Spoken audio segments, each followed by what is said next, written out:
சுவாமி விவேகானந்தரின் சிந்தனைகள்.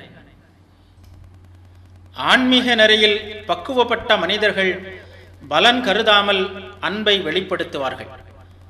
அவர்கள் கடவுளின் அருளை பெறும் தகுதியை பெறுகிறார்கள். பற்றற்ற மனப்பான்மையை நீங்கள் பெற்றுவிட்டால் உங்களை நன்மையோ தீமையோ எதுவும் நெருங்க முடியாது.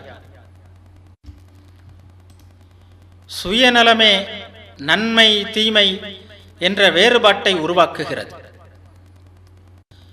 ஒரு செயலின் பயனில் கருத்தை செலுத்தும் அதே அளவுக்கு அதை செய்யும் முறையிலும் கவனம் செலுத்துவது அவசியம்.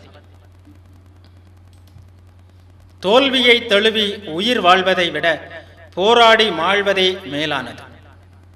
நீ ஒருபோதும் அழக்கூடாது. ஒரு லட்சியத்தை எடுத்துக்கொண்டு அதற்காக உன்னை அர்ப்பணித்துக் கொள். பொறுமையுடன் விடாமுயற்சி செய்தால் உனக்கு ஆதரவான நல்ல காலம் நிச்சயம் வரும். நாம் நல்ல தீய எண்ணங்களின் உரிமையாளர்களாக இருக்கிறோம்.